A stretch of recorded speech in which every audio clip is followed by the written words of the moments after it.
sherehe kubwa ya Mtakatifu Yosefu mume wa Bikira Maria,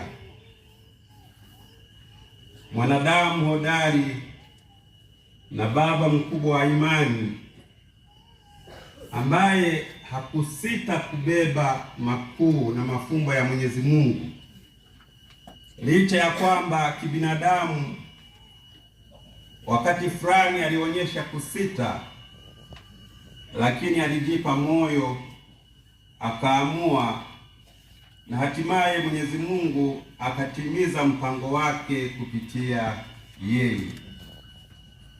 Akazaliwa mkombozi Bwana wetu Yesu Kristo, aliyezaliwa kule Bethlehemu.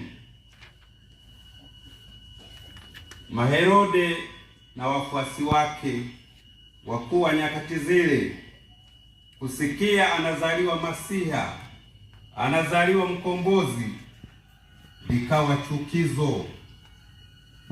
Ni kawaida, mpango wa Mwenyezi Mungu ni chukizo la uovu, ni chukizo kwa Shetani, ni chukizo kwa Ibilisi.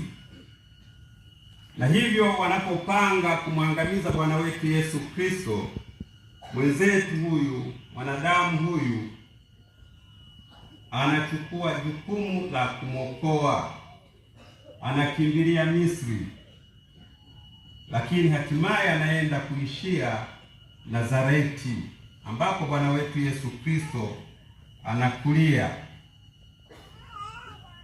Fikiria njia hiyo ya uinjilishaji. Kanisa lilianza kukuzwa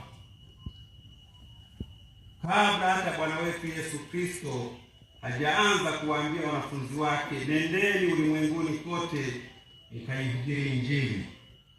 Linakuzwa bila fujo, linakuzwa bila mabavu, linakuzwa bila pesa.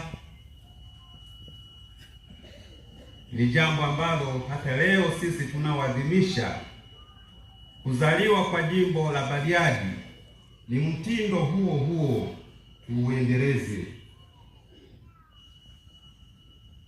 Bwana wetu Yesu Kristo ni nabii pekee ambaye alikuza himaya ya Mwenyezi Mungu, akakuza mpango wa Mwenyezi Mungu bila kutumia mabavu, bila kutumia nguvu, bila kutumia upanga.